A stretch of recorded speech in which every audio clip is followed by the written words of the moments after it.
Why is it that some people leave your life, but never leave your mind? A song reminds you of them. A place reminds you of them. Your phone lights up, and for a split second, you hope it's them. Most people think this happens because they're in love, but what if that's not the real reason?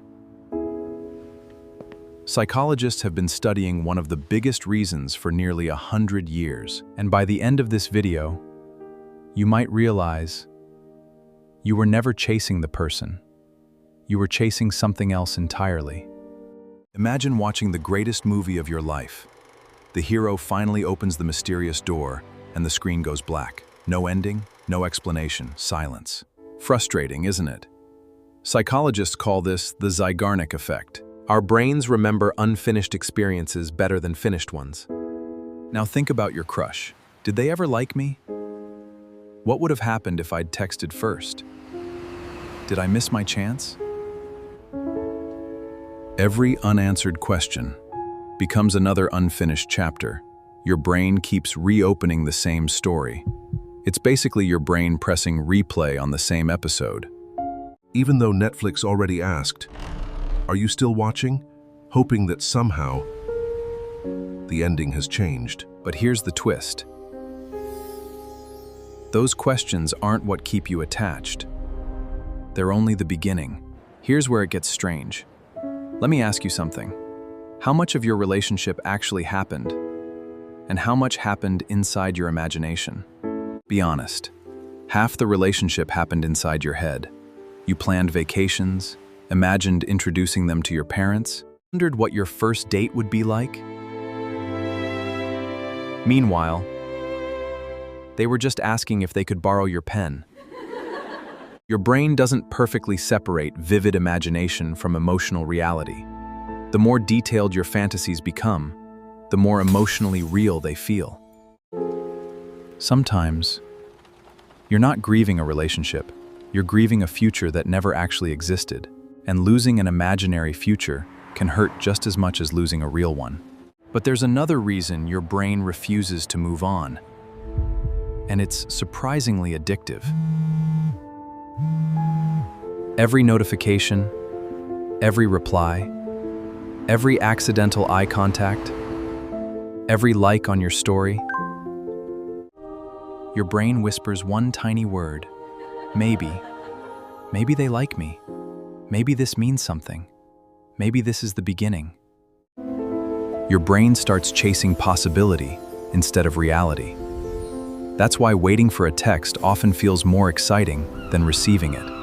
Human beings landed on the moon. But one delayed text still convinces us something is terribly wrong. Brains are incredible until feelings show up. But dopamine still isn't the biggest trap. The mistake almost everyone makes. Imagine two people text you. One replies instantly, the other disappears for 6 hours and sends a single message. Strangely, most people end up thinking more about the second person. Psychologists call this the scarcity effect. Our brains naturally assign more value to things that seem rare or difficult to obtain. When someone replies unpredictably, seems emotionally distant, or always feels just out of reach, your brain can mistake uncertainty for value. They aren't sending mixed signals. They're just living their life, and your mind confuses those two things.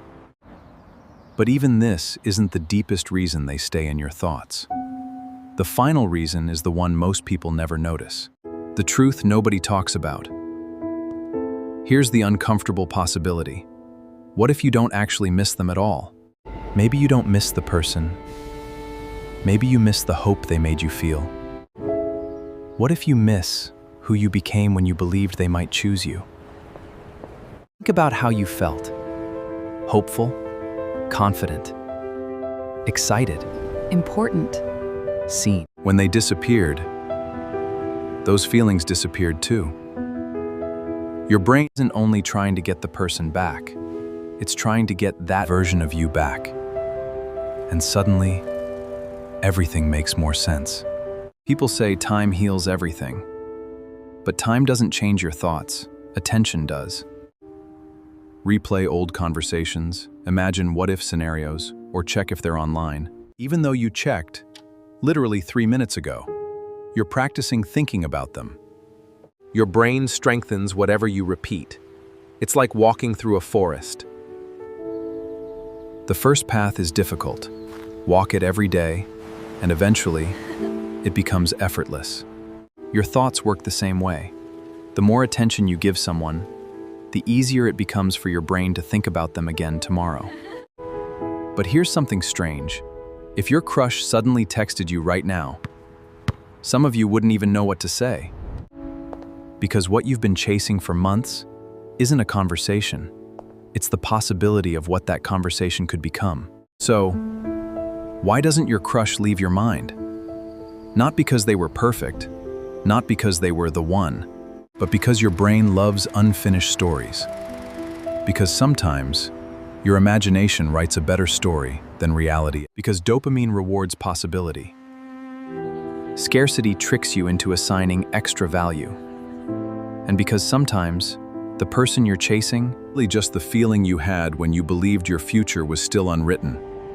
The moment you understand that, you stop asking, why can't I stop thinking about them? And you begin asking, what am I truly looking for? Honest. How many of you thought of the same person throughout this entire video? Sometimes, that single question changes everything. Think about the first person who came to mind while watching this video. Do I miss who they really are? Or do I miss the story my mind wrote about them? Your answer might reveal more about you than it does about them.